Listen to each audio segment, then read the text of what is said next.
Bonjour à vous, je me présente Marie-Hélène Talbot, notaire et conseillère juridique.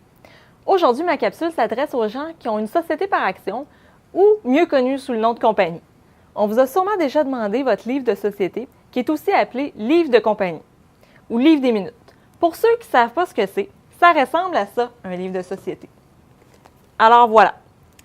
Ce livre contient les renseignements importants qui concernent votre société, comme par exemple les statuts de constitution de la société. C'est un peu comme le certificat de naissance de votre entreprise. Ça contient également les règlements de l'entreprise, les résolutions du conseil d'administration et les résolutions des assemblées des actionnaires. Le livre contient la convention entre actionnaires lorsqu'il y en a une, les registres des administrateurs, le registre des valeurs mobilières et vos certificats d'action. Tous ces renseignements sont une mine d'informations sur votre entreprise et certains intervenants pourraient vous demander votre livre de société pour le consulter, comme par exemple, votre notaire pourrait devoir le consulter notamment pour préparer diverses transactions qui impliquent votre société.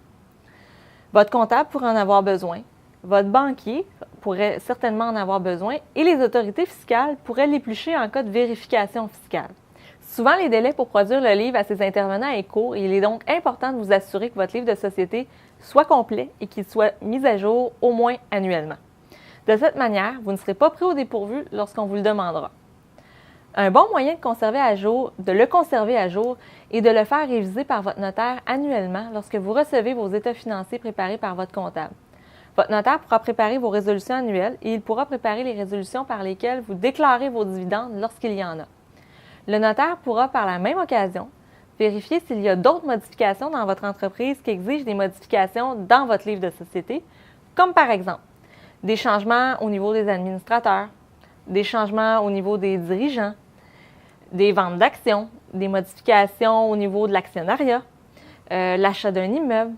Et j'en passe parce que c'est impossible pour moi, ici, dans le cadre de cette capsule, d'énumérer tous les cas où des changements sont requis dans votre livre.